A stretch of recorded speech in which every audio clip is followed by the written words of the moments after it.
Hello, and welcome to the Dublin Arsenal podcast. I'm your host, Jonathan Giles. It's our summer special edition, just to kill an hour or two. Well, it won't be an hour. Be under hopefully 40 minutes this time. That's the magic number, lads. 40 minutes because it's just too much an hour. But it's good to be back. It's about 4 or 5 weeks since our last one. Which we had with Conor McNamara, the BBC commentator. The stats for that one, lads, which was on the 5th of June, 3,981 views, Which is 7 very good, likes, and 3,000, and I think we're up to 3,000, over 3,000 subscribers. Carl and Martin has joined me tonight. Welcome back, lads. Hope you're having a good summer. It's good. I'm going to go over to Martin first, but you can catch us as usual. You can catch our show on the Dublin Arsenal YouTube channel, Spotify, Twitter, Instagram, TikTok, and Facebook. You can check out Beyond the Last Man with Martin himself. There's question marks when the next episode will be. Check out our sponsor, Fan and Sports Direct, and check out our friends, JustArsenal.com. Thanks to them for putting up the video of the show from the 5th of June. That's how we got over 3,000 views. So delighted, and thanks very much, Pat McLaughlin. And check them out as well as the summer goes on. The River Bar in Dublin City Centre is where you can catch all the action over this coming season. I'd just like to give a shout out to my mate Colin. I go running with him a lot. And he just said to mention his business, so I'm just going to give him a quick shout out, lads. LUCAN Housekeeping Services. He specialises in carpet and upholstery. Him and his Mrs. Lynn do it. I don't know, send Martin the poster that he has for and we can stick it on. He's like the Arteta of housekeeping. He clears out all the rubbish. He just clears everything out. He'll start your house off and he'll rebuild it and he'll get us back in the Champions League. He's a Champions League type of housekeeper. That's what it is. At present, before Carl rudely interrupts me, he's cleaning out Declan Rice's house at the moment, so that's what we're waiting on. LUCAN Housekeeping Services is that. But I'm going to go over to Martin first. Subscriber wise, Martin, we're building nicely, aren't we? And you're going to tell us about this forthcoming season as well. Just to let you know. Go ahead. 100%, yeah. So, like, I mean, I think we have every social media channel covered now. The only one we're missing is an OnlyFans channel. So we might get enough money together to buy Johnny a laptop. You never know. But look, it's doing well, like, and with the help from, as you said, Pat McLaughlin's Just Arsenal News, that's just really gonna, that just really pushes on, and obviously with Conor McNamara on, I thought if everybody listened to it, it was a really good podcast. Good insight, much better sound than Johnny had, a proper microphone and everything, and proper setup. So no, it's all good. But yeah, like in general, kind of as I said, we reopened our membership for the supporters club, and we be absolutely inundated with like requests, memberships, which is great. Like, so we have over 150 members already, and we didn't even start the season yet. But the problem what we all gonna facing is ticketing, because as everybody probably knows, Arsenal changed the bits and rules that you can only have a ticket now in your digital wallet. And so that means you have to be a paid up member in the Arsenal. So if this members is red, silver or gold, you will have to have a digital wallet. Otherwise you cannot get a ticket either from us or from anybody else. I don't think you can, but the only tickets you can buy, I think, on paper are the hospitality tickets, if I'm not mistaken. And as we all know, they are fierce expensive. So like we've been quoted between 300 and 500 euros for tickets for a C game. So, which is absolutely nuts. But as long as people are paying it, that's what's going to happen. And so we are just trying to, on our side, like we all have a proper job, because this channel would not pay me. So we have to do our own job, but we're trying to go through as quick as possible to all the applications and trying to get the membership sorted. And yeah, hopefully by the start of the season we all find out how it actually is, how to transfer a ticket to a digital wallet, and I can't wait for everybody standing in front of the doors in Nottingham Forest game and can't get in because they haven't got their wallet with them or whatever. So yeah, it's gonna be I think a learning curve, not only for us but for Arsenal as well. Let's hope it improves the system, better chances, and maybe a more fair chance for people to get tickets. But yeah, we'll see. So, but yeah, no, memberships are good. Our views go up. Like as I said, we have 12,000 people now on Facebook. We get the views on YouTube. So let's see if Arsenal stays as strong that we can fly on that as well, and see how we can go stronger on our channel, making maybe more different content. I think the quiz what we had with Ozzy, what Ozzy made, like the two, both of them were successful. So we're just definitely gonna have a look and see if we can build something like that in. And we have plans as well to get like other clubs on the show. Have like a bit of a one-to-one with like whoever we're gonna play the week before, maybe. So we're gonna figure some out and just give you a bit different content. But beside that, all good. Summer is long. Well, it's only 4 weeks to go.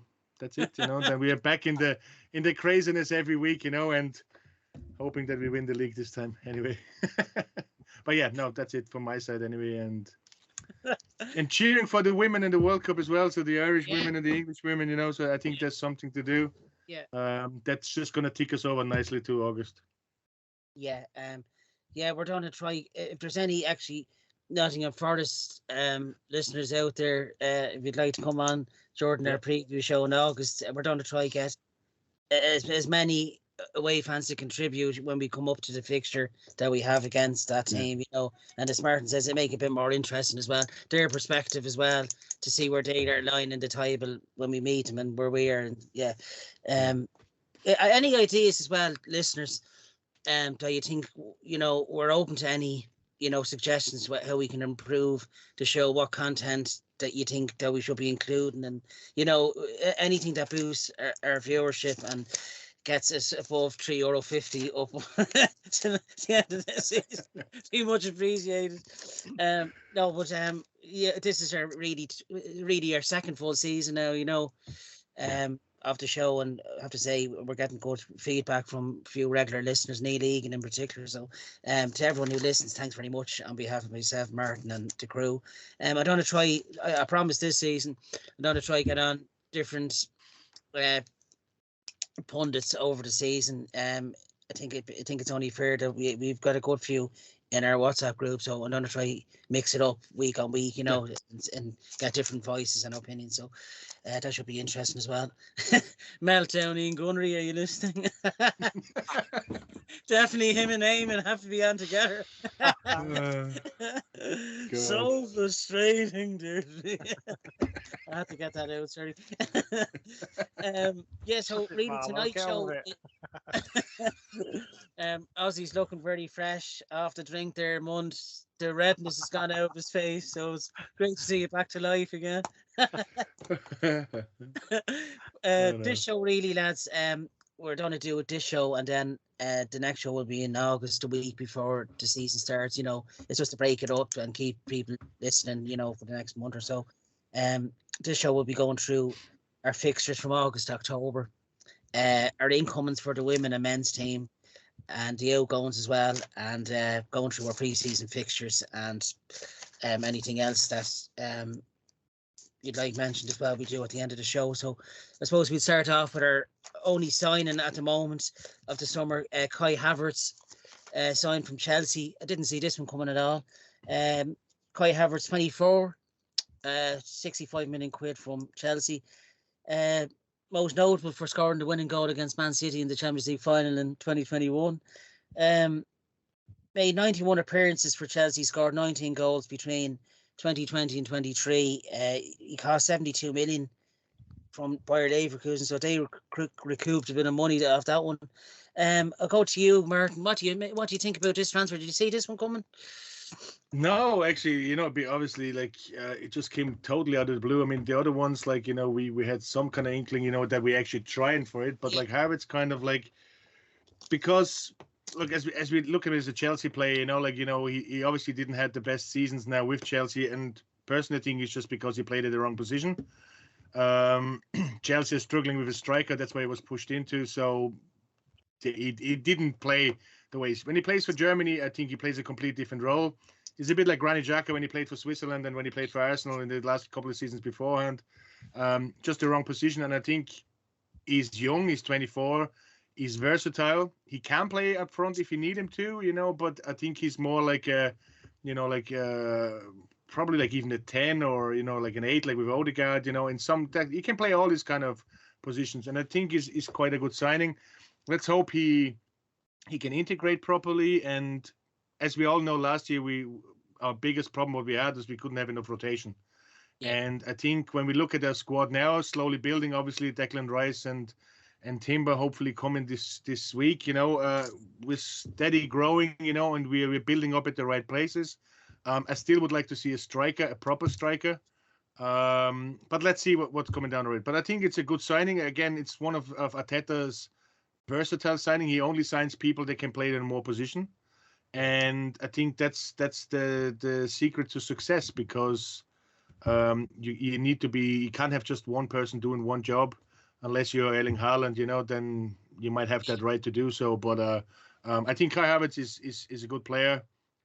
Let's see if he just gels with the rest of the team and can play what he plays in Germany. And I said when he plays for the German team, he plays quite well. Even though the Germans are not as probably as powerful as they were a couple of years ago. But yeah, I think it's a positive signing which nobody's seen, and God knows there might be some more down the road, which we don't know about. Yeah, he broke on the scene at Bayer Leverkusen 2016 to 2020, 118 appearances and 36 goals. He was quite good. I remember him. I remember him mostly from his days in the Champions League with Leverkusen, and he was prolific goal scorer even in a poor team like them. Yeah. In Germany, he got the nickname. He's called Alleskönner, which means like he can do basically everything. So he can play in defense, he can play in midfield, and he can play as a striker. And he was really he was one of the big talents, So like I just think Chelsea just ruined him, like that they have the tendency to do with their players, because they just don't play them right. But look, let's see how it goes, and all the best. Yeah. 65 million Ozzy. He's 24, and that's keeping with the tradition of what Edu and Arteta has done over the last couple of transfer windows, signing them young and hopefully progressed them in their way. What do you make of the Havertz signing? Firstly, I'd love to have known the odds of us signing him at the end of the season, because it caught us all, didn't it? It caught us all by surprise. I don't think no one saw this coming. I think, as Amos says, he's got feet. But no, he's sorry, I had to get it in there for you, Eamon, mate. You miss you. But no, he's something like Martin nailed it. Really, he's so versatile across the pitch. I think he was played, like you say, he played out of position at Chelsea. I heard a stat today about him. He's like, I think he's 4th highest headed shots on target this last season, and in front of him was only Haaland and Kane, and then there's one other I can't remember. But Mitrovic, that's it. Mitrovic, Haaland, Kane were the 3 people in front of him, and then he was 4th in the Premiership, which says a lot, because he's quite a tall lad. He's quite a big lad, I think. I don't expect him to play at number 9. I don't expect him to play up front. I expect him to play in midfield somewhere. But he's someone that can slot in. And I think when you've got Jesus and you've got the versatility of that as well, like he could, when he comes deep quite a lot, I think he could fill that role quite nicely. I think he's an exciting prospect. I think if we'd have signed him when Chelsea did, we'd have been absolutely made up with his signing. I think it's just he's had a bit of a bad time at Chelsea, and I think that's kind of clouded it. But I think from the reaction, from what I've seen of some of the Chelsea fans online, if that can be trusted, but it's quite a sad reaction from his fans, which says a lot about a player, because I don't think they wanted to see him go. There's more reaction about Kai Havertz leaving than there was Mount. Just to give you a comparison. So, he scored in a big Champions League final, hasn't he? He's young, as long as he's hungry, and and I think Jorginho would have had something to do with the type of player, help Arteta to understand the type of player that we're getting out of that as well, because Jorginho's played with him quite a while now, so there's going to be some sort of good connection there. So yeah, it caught me completely by surprise. I didn't expect it. It's quite interesting to see, as everyone's waiting for Declan Rice to sign and the like before Xhaka left, but actually I think this is a guy that's going to be replacing Xhaka. and I think you're going to be finding that Xhaka Yeah. and Odegaard in the middle with Partey behind them. I think you actually find that this is your Xhaka replacement right now in Kai Havertz. Yeah. And I do think the way Trossard as well. I think Trossard might come centrally now and again, and I think it's quite exciting. Like, people forget about Trossard. When we're talking about this team, we also have Martinelli, Saka, and I think he's got a big part to play next season as well. So I think there'll be a lot of interchange. Total football, isn't it? Playing triangles, total football, Yeah. changing around, playing where they are. And I think Yeah. there'll be a big about. In the clips I've seen of Kai Havertz as well, there's a little bit of me to see, a little bit of Robin van Persie, albeit he doesn't look like a snake. But the way he comes onto the ball, the way he makes those runs, he's always looking. He's always looking. He's always hungry, and I think Arteta likes that sort of player, doesn't he? So I think, I think exciting signing. I'm more excited to see him. I know the other names are. He's only our official signing at the moment. If the other names coming up, I'm actually really excited to see him next season, and see what he does and see what Arteta does with him. But Arsenal fans, give him time, because he's coming into a new team. He'll probably play a different way, and let's give him a break, and support the lad, because he could come in all guns blazing. Could take him a bit of time to transition, but we just need to give him time and stop saying that 65 million Kai Havertz. Well, like we did with Pepe and the others, yeah. So, but no, it's good. Good signing. Exciting. I'm excited about it because we're signing players now that Arteta doesn't want him to play in one position. He wants him to be versatile, which is quite exciting. You know, Declan Rice, lads. Was it 105 million quid we're looking at? It's taken a long time to get over the line. This one, I assume that when I'm not on the plane there, I was looking at off to Germany. I assume that they're aiming for him to be on the US tour. It looks like he will. It looks like he will join us. Fingers crossed, lads. Ozzy, can you see him being? You know, is he that? Could you say final piece that Arteta's looking for? You know, are you excited by the prospect of Declan Rice coming? I'm absolutely excited. Of course, got to be excited by Declan Rice. I saw him a couple of years ago playing against us for West Ham, and he's just world class. He's a quality player.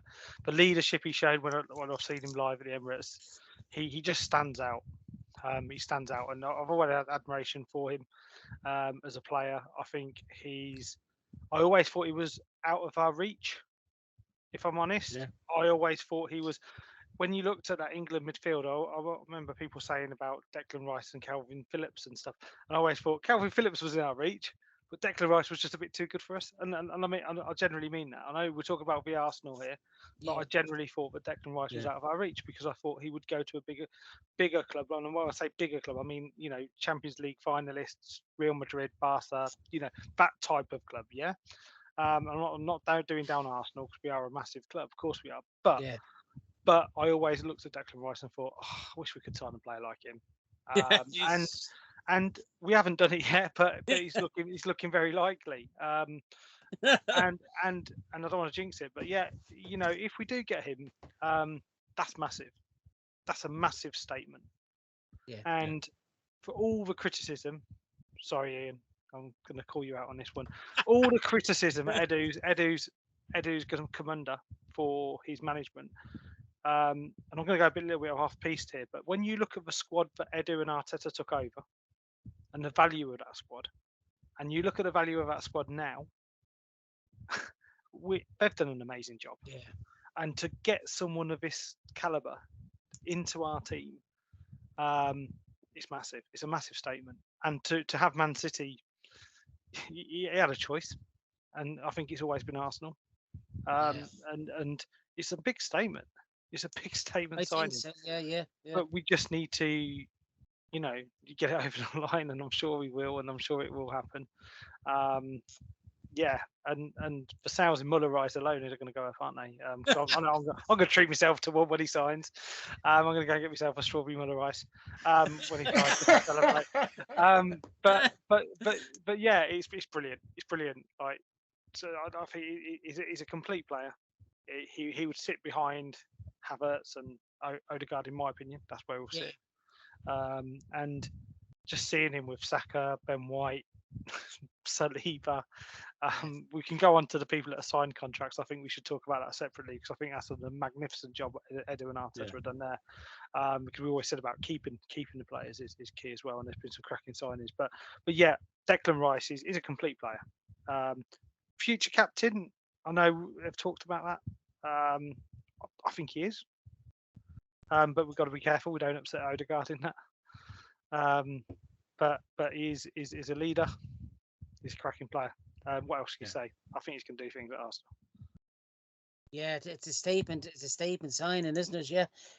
After losing to City, after really the last 9 games, it just fell apart for us. But it's hurt Arteta. I was reading a piece in the Telegraph there I think it was 2 or 3 weeks ago, and he says that really hurt him knowing that with only 10 games to go, it was in our control, and for it to lose it. But there's a statement of intent, if anything, to go out and sign a player for 100. Like, who'd ever think that we'd be spending £105 million on one player, and a player for the future. He's young. He's won he kept West Ham up for the last couple of seasons by far, their best player. They didn't want to lose, and I'm sure that they wanted to keep him, but their losses, I think, will be really our gain over the next few seasons. He will come through. Martin, what do you think of the possible incoming of Declan Rice? Rice, baby. Yeah, look, as you all know, as an look, I'm not even Irish, but like it kind of hurt us, like when he didn't sign for the Greens, and went over to England. So there will always, this is as bad as like a Thierry Henry handball, like he's an Arsenal player, but we can't forgive him for that. So yeah, I'm pretty sure there will be a few comments being made when we're over at the games, and the Irish lads are over, and they will meet and greet him maybe.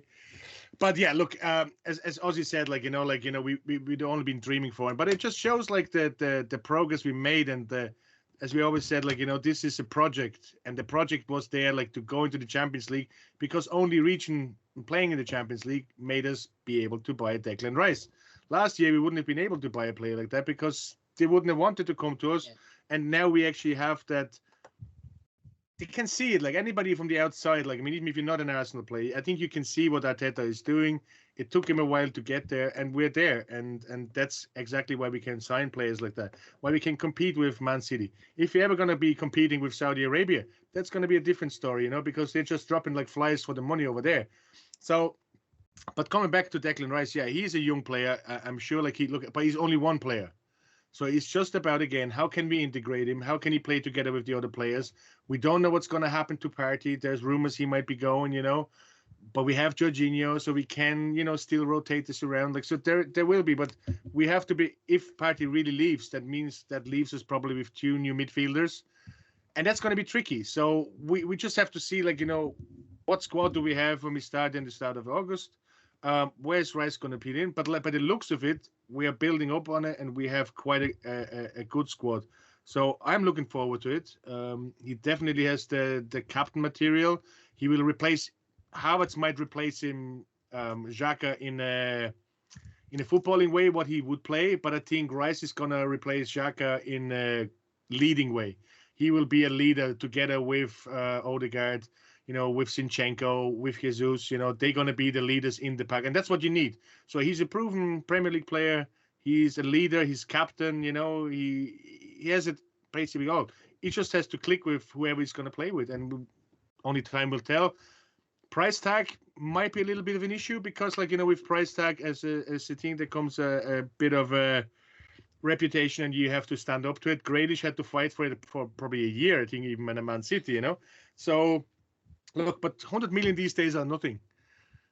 And, we just have to go as well with the flow. And it's good that we are actually spending that kind of money, And look, I think the Kroenkes kind of finally realized that there's a bit of money to be spent. And if you spend some money, we were close to winning the league this year. There might be something there. And it would be in their mentality, because anything they touched in America is they won the leagues with, in hockey, in basketball, in American football. I don't think they have a baseball team. I'm not sure about it, but anybody they had, they won the league. So why should Arsenal be any different? So, and if Declan Rice can do it, then it's 105 million well spent, I think. So Yeah. let's see how it goes. You'd be mixing into a young squad as well, yeah. Yeah. And I think they bond very quickly as well, yeah. Another 100%. possible incoming is Jurrien Timber. United were after him last summer. I remember there was a lot of talk about him. I saw him. The figures about, I think, £30 million is the fee being thrown about. I saw him in both legs against Liverpool in the group stages, and he stood out. He's another player that can play in many positions. Ajax does that to all their players. Not that they only don't stick them in one position. They let them play around in others. Martin, would you like to see Jurrien Timber come in? Yeah, in some ways, it's probably one of these players, like you don't hear too much about it, but unless you're really watching the Dutch league, but looking at now, he seems to be solid. He seems to be very technical, he plays quite good football. He's big built as well. So Gabriel, Saliba, Timber, there's a good bit of substance in the back now. So let's hope he's the new Van Dijk, and he can do what Van Dijk did to Liverpool. And I think with Saliba, we had the start of it. Gabriel is quite good as well, but we seen when Saliba went, where did it bring us? We leaked goals. And if we can stop that from happening and not have any injuries, which is not going to happen, but but we have a solid squad now in the back. And if he signs, so look, what I've seen from him, and we can see every player on YouTube looks good, when you just take the best bits out of it. But I think he has a good reputation. Surprisingly, Den Haag didn't go for him, but I think they have serious money problems at the moment. They can't spend because they're bound down to this deal not going through. So that was probably why we went. And again, a masterstroke if they can get him, and fair play to Edu. Whatever they touched in the last 3 years, he turned to gold. So let's hope whatever comes this road now that we be talking about that next year. So fuck, that was some deal, So let's see. As I said, I don't know too much about him. I don't see him that much. You were seeing him probably in the Liverpool game, but what I've seen from him looks impressive. Yeah, he was part of the team. Before I come to you, Ozzy, he was part of that Ajax team that made I think when they went all the way to the semi-final in 2019, they had that great run. So, he's been touted as possibly going even back then. So I think Ajax might cash in as well. I think he's still in his early 20s as well. Ozzy, have you seen much Timber? I know he was in the World Cup for Holland at Christmas, but would you like to see Timber coming in? His versatility and his technical ability? Yeah. Like Martin said, he's a big lad, isn't he? I find him sometimes a bit wooden. Yeah. Sorry, I'll get me count. He can play 2x4 as well. That's disgraceful. Sorry, mate. I'll get me coach. But no. Little Dick, be proud of you. Talking of wood. But yeah. Are you listening, Little Dick? But no, all right, okay, seriously, yeah. I'm not married. I've only seen clips of him on YouTube. I'll be honest. I've done a bit of research before we came on tonight to see what he's rated highly, isn't he? He's rated highly. I think it frees up the need for using Rob Holding all the time as as much as I love the guy. I think it just gives us a depth in the defence, doesn't it? And I think I think if we learn anything from last season, that missing Saliba and that presence was massive. And I think we only until the end of the season we didn't realise how much of a big loss Saliba was. And I think if he can fill any of his shoes, if he's ever out, I think it's important. I think it gives freedom a bit for Ben White. I've heard Ben White was talking about that central defensive midfielder role. Ben White can play there, and I think there's been talk that it might free Ben White up to play a bit more in the middle, or right back to Tomiyasu. We got options, and it's just depth, isn't it? He's a right profile. He's a young age. Yeah. He's a big lad, and what I hear is he's got a bit of an engine, and is full on. So, yeah, he's sort of different in stature and size, but I think he makes you wonder. Like we went for Martinez, didn't we, when United went for him? Yeah. And he's a similar sort of ball playing defender, very similar sort of plays in a similar sort of way, albeit twice the size. But yeah, it's certainly making me laugh, no, John. But no, it's you know, I think he sort of shows the sort of player we want there. And I think when you look at Saliba, I know Saliba wasn't an Arteta signing, but he plays the way Arteta wants to. Ben White plays very, you know, ball playing full defender. You know, it's just he gives us options right or centre. So yeah, I think good. You know, again, another person I'm excited to.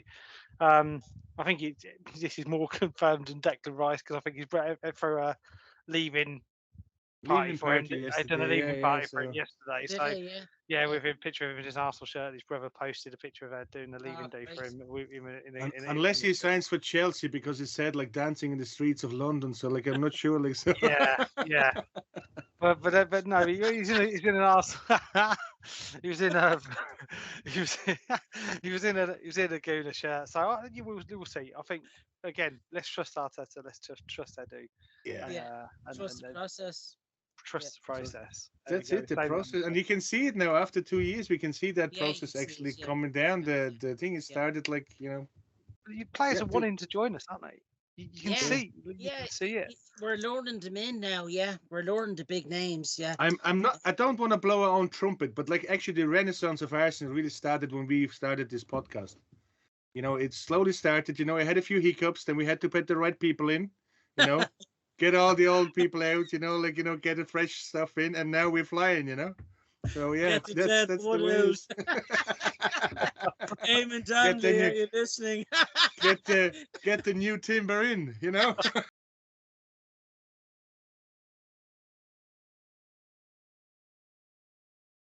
There we go.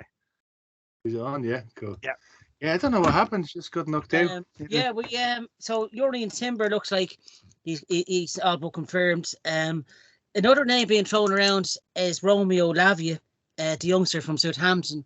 I was very impressed with him actually when in that 3-3 draw at the end of April. He was probably one of the standouts, and he's being linked. He's kind of being linked with us more and more now. To you, Martin, would you like to see someone like another youngster as well with abilities? Yeah, like look, there's so many rumors about like at the one time we were signing Mbappe for a minute there, you know. But like that seems to be one of the more like they said like that there might be more potential to it. Wasn't he a Man City player now? And they sold him to Southampton. So look, it's definitely like, you know, depending again what we're going to do with the rest of the midfield, you know, like, and where we can play him. He's definitely a good player, and again, he would fit in the bracket for it. But yeah, look, this is like the silly season, innit? Rumors have been thrown around, and I'm pretty sure we're going to get another midfielder. If it's going to be him, I don't know. He seems to be the most obvious one, but I say you never know. Like, you know, Edo's hitting another curveball with some Real Madrid players maybe or something. I don't know. Like, you know, we just don't know. But I think he would be a good signing if he comes. He obviously won't be in the first team straight away. But again, we need backup, and that's all we need. You know, we need not only 11 players that can start. We need 18, 19 players that could start anytime. And if one of them gets injured, you know, and he would be one of them players, I think. Again, Premier League proven. Why not?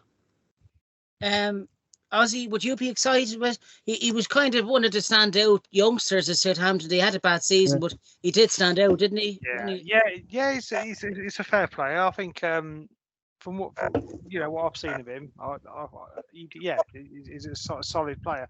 I think we'll see another midfielder if Partey goes. I think we'll see another player. I don't think it'll be Caicedo as everyone wants it to be. I think it's too much. But I think what I've heard about Lavia is or what I've read about Lavia, what I've heard, I don't hear it from anyone, I'll just read it. But I've heard that 40 million want 40 million for him, and we're not willing to pay it. So I don't know if that's true or not. But we'll address the Mbappe rumour. Like that rumour comes from a reporter asked him, like, who does he like in the Premier League, and he basically said, I like what Arteta's doing at Arsenal, and that's it. He's been linked with us. He's going Madrid. There's no two ways about it. I think he's. Yeah.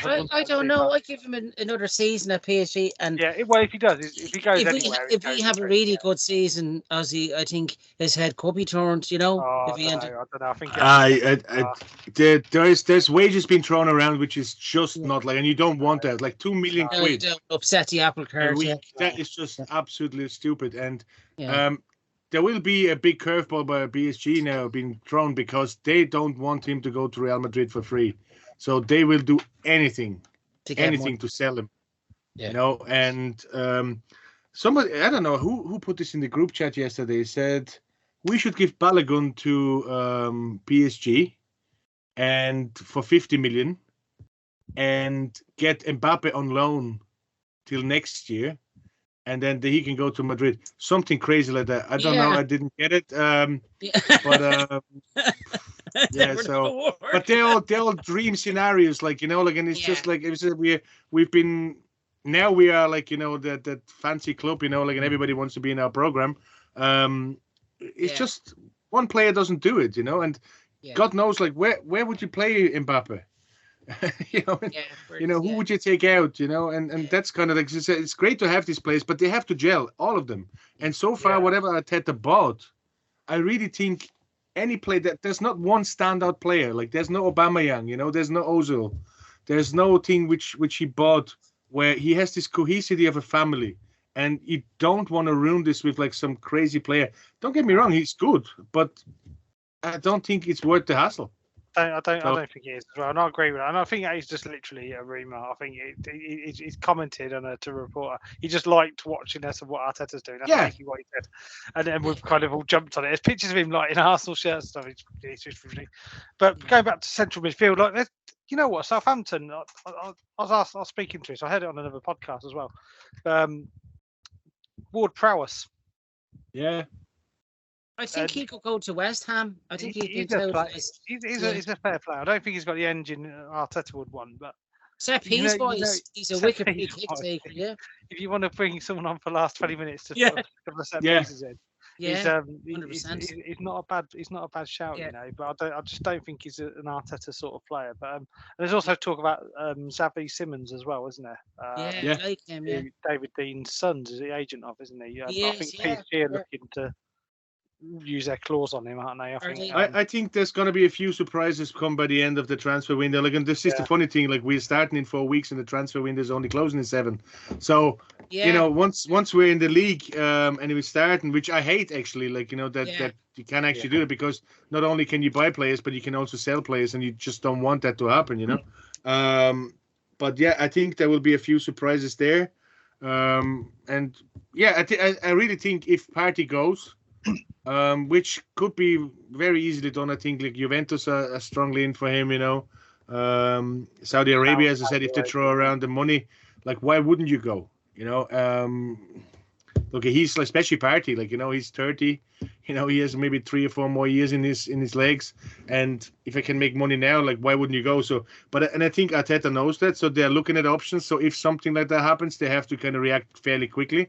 Not like the last time when we were looking for a midfielder, like, you know, in the January transfer window, and then we couldn't get it because the club doesn't sell him. You don't want to go into after August and fighting for a player which you might need. And I think we did our business early. Whatever comes now is a bonus and has to be reacted to what's happening on the going outs. By pass, I get a free Pepe. Yeah, that's it. You know, like, why not? You know, that's and that's the funny thing about it. We still have some assets, you know, which we could actually leverage for some deals. Like, you know, look, you never know, and I think there will be some surprises coming down the road. Yeah, it's going to be an exciting 7 weeks up to the deadline day, which is September the 1st. So with one confirmed signing, Kai Havertz from Chelsea. Looks like Jurrien Timber is only probably hopefully this week as well, and Declan Rice and maybe a couple of others being thrown around. It's exciting, another exciting transfer window. I think we'll all agree. In terms of outgoings, Pablo Marie joined AC Monza for £6 million. 22 appearances already made for the Gunners, scored in 1 goal. And of course, the big one there, at the end of last week, Granit Xhaka to Bayer Leverkusen at long last. It's been wrapped up, 21.4 million. A nice fee to get back off, and to be honest. Yeah. 297 appearances and 23 goals, and most of them were absolute crackers, in particular the one against Manchester United at the Emirates. Ozzy, sorry, and another one there, sorry, at the end of the contract was Ainsley Maitland-Niles. There was a number of others, but he would have been the most standout one. Ozzy, your thoughts on Pablo Mari and Granit Xhaka? Good servants, Mari just didn't. Mari, yeah. Yeah. He had a lot of potential. Didn't really take off, did it? I'll be honest. But yeah, he's a good looking bloke. Wish him well. Yeah, so he's chasing you when you were younger, yeah. Yeah, just like me. Yeah, just like me. Very, very similar. Yeah, I can see that. More Merlot than Marie, yeah. Yeah. More darily, more. Yeah. No, that was a bad one. Granit Xhaka. What do you say about him? Last season was brilliant, wasn't he? He was fantastic. I think we said in our wrap-up show, for me, I think he was my most improved player, even though he's been at a club a long while. I think to do what he's done since the Palace game, I read a really interesting tweet about Granit Xhaka, because when you got good Granit Xhaka, he was really good, wasn't he? When you had the liability of Granit Xhaka, the one that gets sent off at Burnley, and then and we got less and less of that. But I do feel like he was probably played out of position for a majority of his career. I think he was asked to do a job he wasn't used to doing.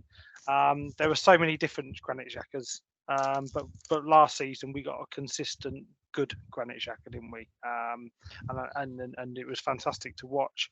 I know it's talked that he's going back for personal reasons. I wish him the best.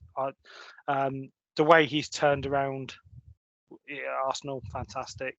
And I just hope, and I'll actually be looking out for him in the Bundesliga, and I hope, with a fondness, and I think he'll be what's a gunner, always a gunner. He's turned it around, and I think he'll be welcomed back to the Emirates when he comes to watch us as a supporter. And fair play to him, because it's the biggest turnaround I've seen in my lifetime, anyway. Yeah, actually the last home game, Ozzy, where he scored 2 goals, you could see at the end he got very teary-eyed, didn't he? And having his own chant there as well. You could see the love, the connection was there, wasn't it? Sadly, it was sadly it was probably already decided before. Tears in his eyes. You don't know whether he's going to knock out the steward or give the Ashburn Army a cut. That's the problem with Jackie. You never knew what he was going to do. That's what I missed. Your memories, Martin, of Granit Xhaka? He was a good servant, wasn't he? He was and as I said, and I just personally think that he was a good player when we bought him, I think, and he was just not played at the right position. And as Ozzy said, he's not used to defend. He doesn't know how to defend properly. He's not quick enough probably for that. Not necessarily quick enough, because he's quick enough, going into the box, but he's just not agile enough, to read what's going behind him, and he's just not there. So that's when he makes stupid tackles, tries to, foul somebody for no reason. So he's not like your average defender. And when he plays for Switzerland, he plays a different role. Obviously, Switzerland is not the best of a team, that he could have actually improved them quite a lot, but he did, because Switzerland are at the Euros, at the World Cup, most of the time, and that has a lot to do with Xhaka. He's a leader there. He's a great thing for it.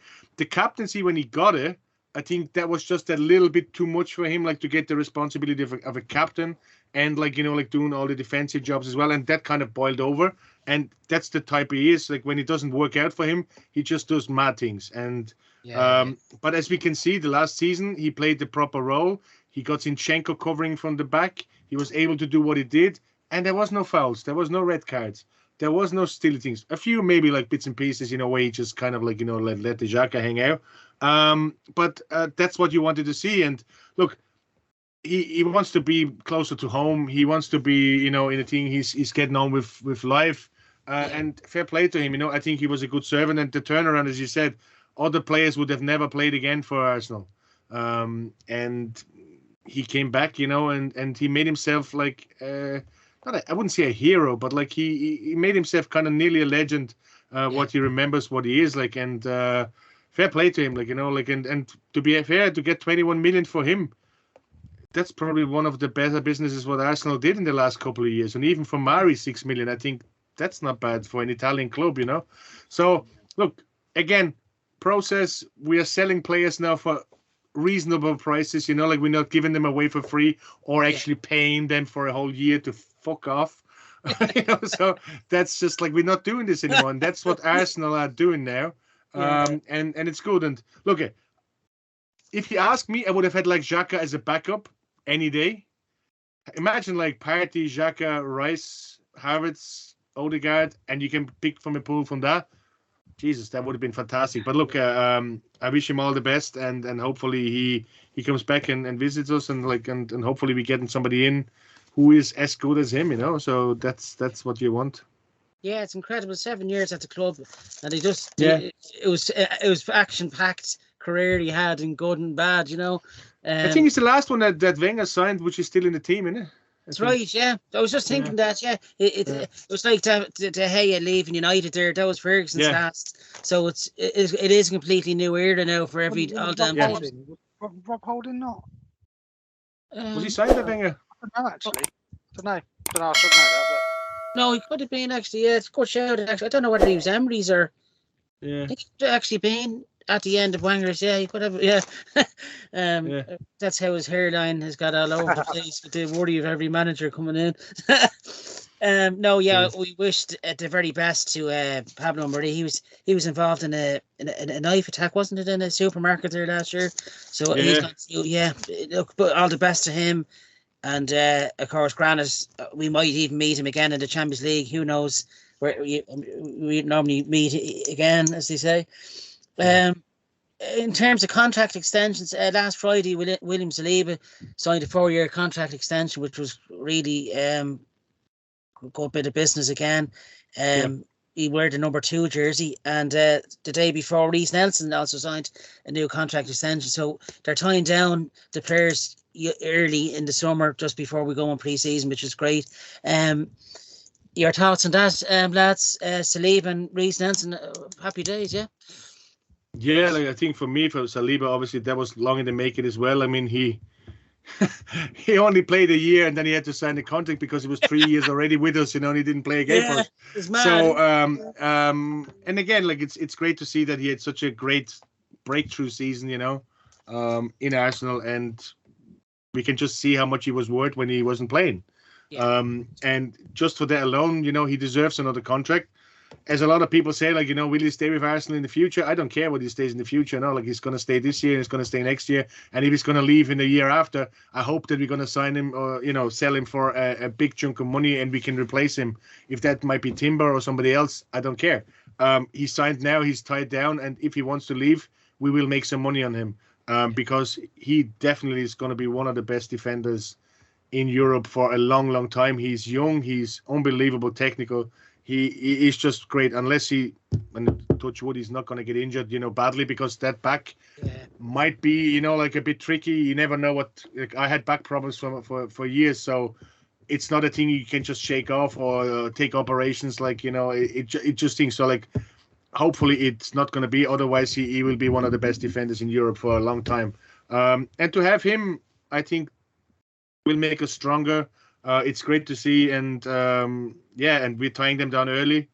And the same with Nelson, you know, like he's shown, okay, like he scored that goal, you know, where everybody's talking about.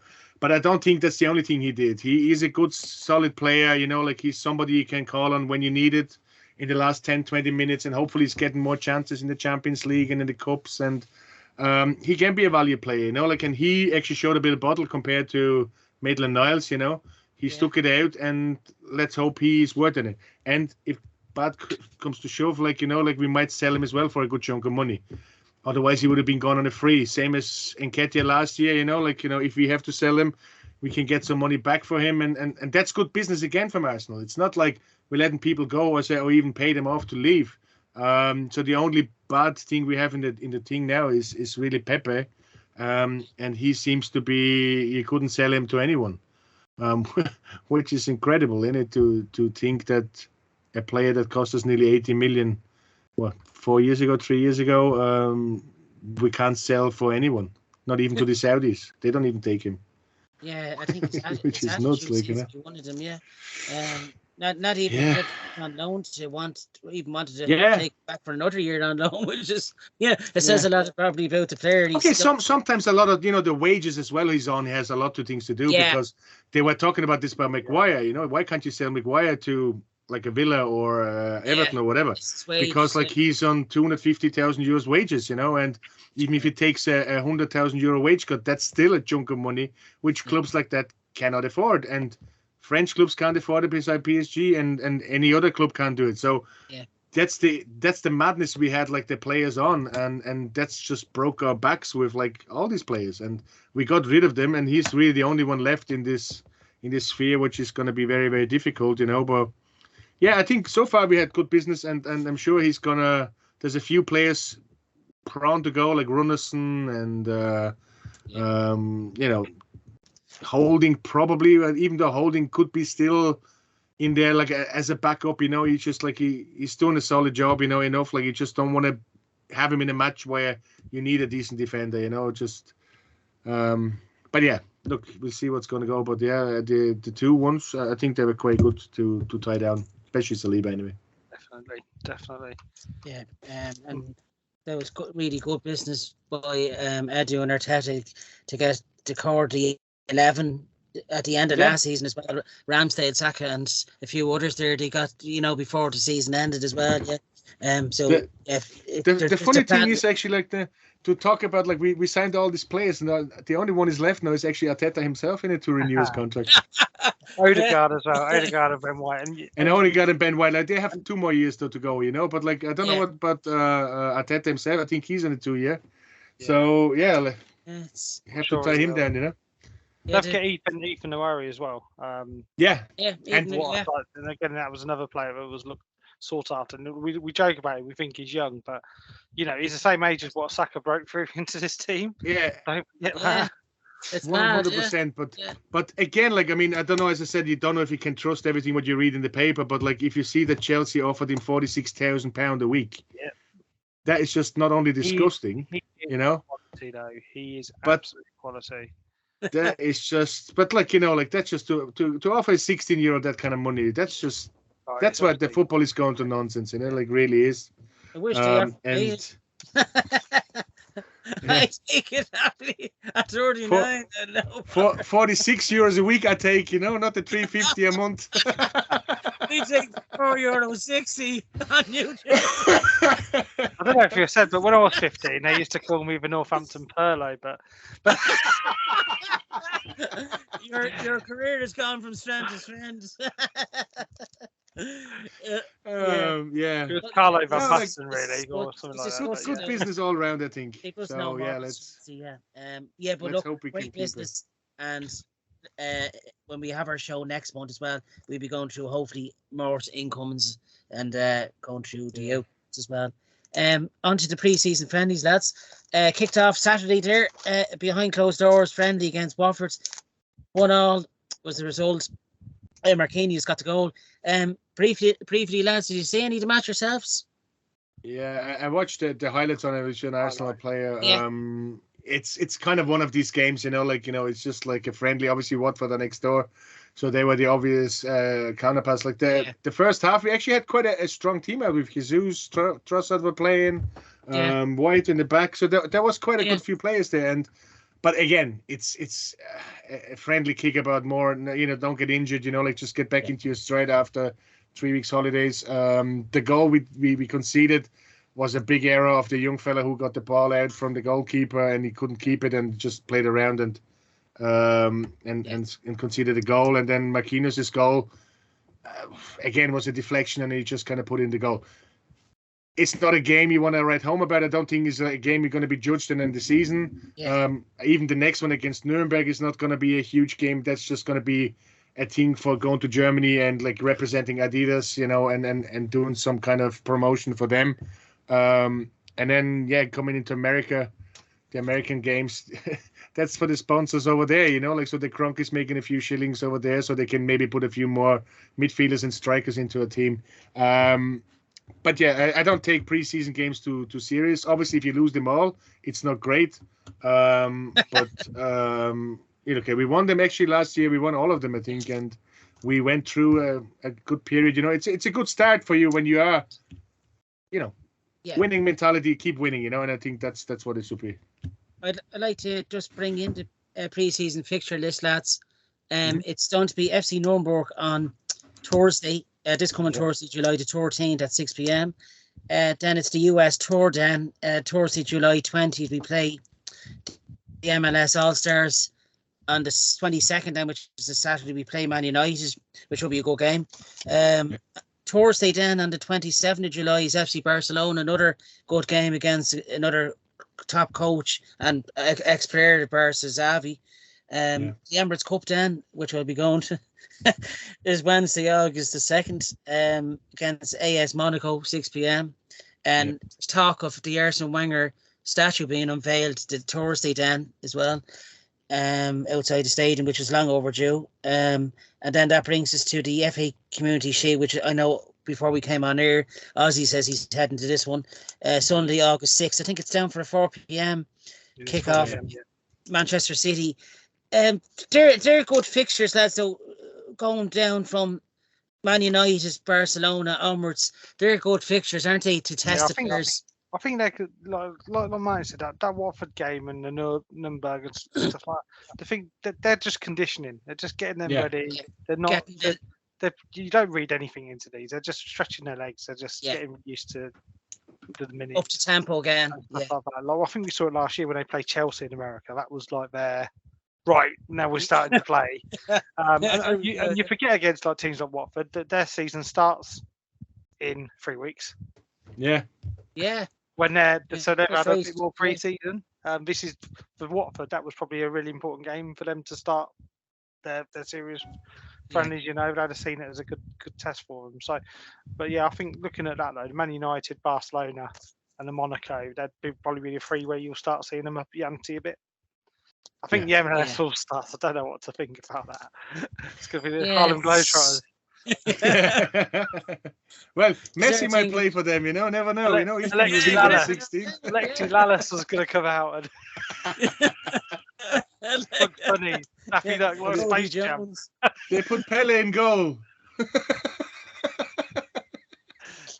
can just say it now, It's good though. I just got what you said there, Martin. Park the lock. So frustrating, man. Cut out. I'll just no disrespect to the good man. The only thing I don't like is that we obviously play United in New York and then we go to LA and then from LA we come back to the Emirates like 4 days later, play the Emirates Cup, and then like 3 days later we play the Charity Shield. So it should have been the other way around. We should have played LA before and then New York. It would have made it a little bit easier travel, I think.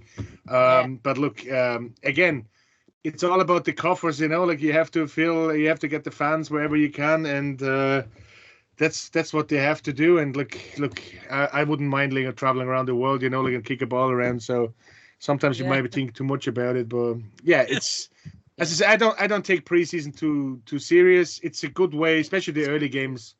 But United going to be a good game. I think that's just there's always a some kind of prestige behind. You don't want to lose this kind of games, So, but it's a very very late kickoff as well, especially the LA game against Thing. That's going to be very late. Yeah. So. I've signed up for the pass as well. I don't know why I did that. Because looking at the times, I'm not going to be able to watch that. So it's actually on. They're all going to be on Arsenal TV, and I think they put out a special package for £15 for all of them, I think, isn't it? It's 11 quid if you got it early, I think. But something like that. I'm sure. I think probably from the Emirates Cup game onwards will probably be on normal TV. You'd assume that Premier Sports normally get that. So look, I don't know about the Emirates Cup. The Emirates Cup is definitely going to be on Arsenal on TV. They're not going to be on terrestrial or whatever. I think RTE might put in a bid for that. Ryan Tuberty present. He's short on the money, I heard. I think so, donate to the subscriber channel, Ryan. We're looking for a few cents. There's a big thanks under our videos. You just put it there, like, you know. Thank you. Look after yourself and each other. I'll always take that as a bet. In terms of Premier League, lads, we're going to do from August to October to cover the first 3 months. First up is Nottingham Forest, which is on the 12th to Saturday. BT Sport will be called TNT Sports from the end of this month, so that's what would be the new name for them. 12:30 kickoff. Then it's Monday night football. Then the following week against Crystal Palace away. Roy Hodgson's been confirmed as the manager there for the whole of next season, so that'd be a tough game because he got them playing really well in the last 10 games at the end of last season. The 26th then is Fulham. It looks like that's going to stay as a 3 p.m. game. I assume Premier Sports probably might get that one. Then September is a tough month. Man United, the 3rd, for kickoff on the Sunday. Then it's Everton away following week. There's an international break there. And then we come back on the 6th to play Everton away at 5:30 on Sky. The following weekend then on the Sunday is Spurs at home, 2:00 on Sky, and then Bournemouth away on the 30th at 3:00. And then October then on the 7th will be Man City at home. That's a tough first 8 games. We're not going through the whole fixtures, are we, John? No, we're going to October. Just the first 26. I can't think that. Don't interrupt the host, please. The 21st of October will be Chelsea, and then the 28th will be Sheffield United. Super Christmas. We haven't. I just mentioned. There's like the listeners. Or listeners, you can Google Arsenal fixtures and get rid of read format in one page. Yeah. Well, just summarize it all up. It's not going to be as an easy start as last year.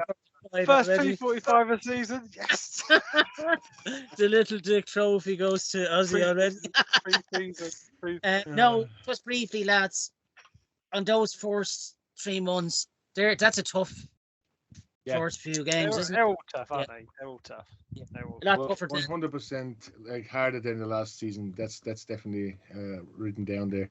Because we play everybody basically in the first 8 games, who are gonna be in contention for the top team beside Liverpool, and they might not even be there. So at least you haven't got Newcastle away. That's in November.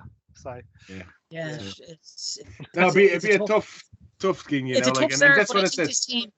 This team will be ready for it, I think, because we've had the experience of the highs of last season. I think they'll be relishing it now, Yeah. Let's hope, as I said, that we have all our business done before we actually kick off against Forest, and then only maybe just some surprise going to come in just before the end, or we have something to do on deadline day, and then see how we go. Yeah. I have the yellow ties ordered, lads, for deadline day. I'll try to get Jim White to come on. Now, briefly, lads, that's the first few fixtures for the 3 months covered there. The Arsenal women's transfers, signings, the standout signing, Alessio Russo from Man United. That's a top sign. Chloe Lacasse from Benfica and Amanda Illerstedt from PSG. Martin, you covered the women's game really well.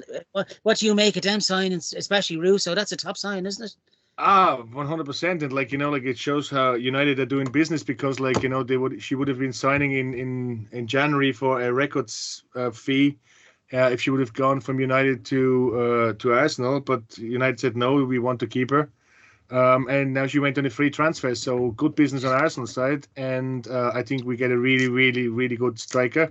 And let's hope that our ACL club is losing a few members, over the summer, and because that was definitely full for subscription, they couldn't get any more members into that, and if you have Miedema back, you have Mead back, and looking at our strikers, we just really. That's what you want, and as I said, we're probably going to miss in Williamson probably for the start of the game, and probably as well the Austrian Windreuter, because they're still going to be struggling with the ACLs, which he had just at the end of the season. But yeah, like again, smart business, good business, early business, Beattie signed a long-term contract now as well. Well, not long-term, but she re-signed as well. She's a very, very important player, I think.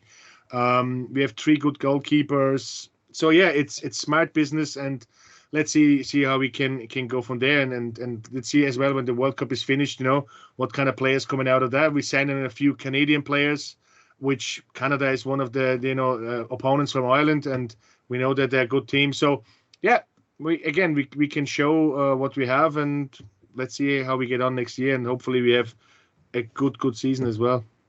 Yeah, because Jonas Eidevall has done really good job there with the women's team. Yeah, the injuries really. But he just got so unlucky. Like, you really to have 6 ACLs in one season. That is just crazy. It's incredible. Like, you would know either, like you kind of talking about, like, how is the training? Is it is there something not right?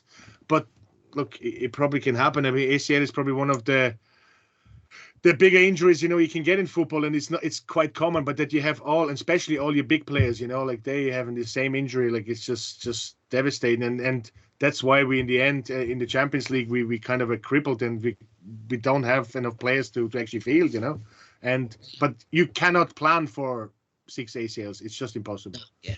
We can't have enough players, and I think that's just mad. But let's hope it doesn't happen again. And again, good business, and hopefully we can have a really, really strong team to start the season. Yeah, and a lot of the players are playing in the Women's World Cup as well, so that's a great advertisement for the club as well. And best of luck to our own Katie McCabe as well. She had a bit of a scare there in the friendly there last week. It looked like she rolled her ankle, but she went back into training there, I think, yesterday. So she's back up. McCabe does, what game was it against Ting? She nearly broke her leg, and then she was out in the next game. So yeah, that's fighting Irish, Yeah, too right. All the best to her. Ozzy, what do you make of Alicia Russo? That's a top signing, isn't it? Top striker. It is a top signing. It was after her last year, wasn't it? I think. So what I did watch of the Euros, I thought she's an impact player in Euros, wasn't she? They used to bring her on. She really made a difference. I think with Viv, Mead, and her. But yeah, shrewd move though, smart business just before the World Cup. I do think with Leah and Mead out for injury. To have a big England name connected to the Arsenal before the tournament. What do you actually think, like, on the English? What kind of hopes have you got for the World Cup on the English side?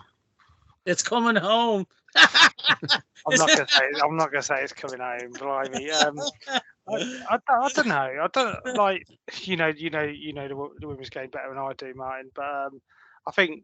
They've got a good chance. I don't know. Still got a good squad. I think they are missing some key players. It's like with Leah and Mead out. I think that's massive. Like that's definitely a thing for him. That's like the equivalent of Kane and Rice out the team, isn't it? You know what I mean? Yeah.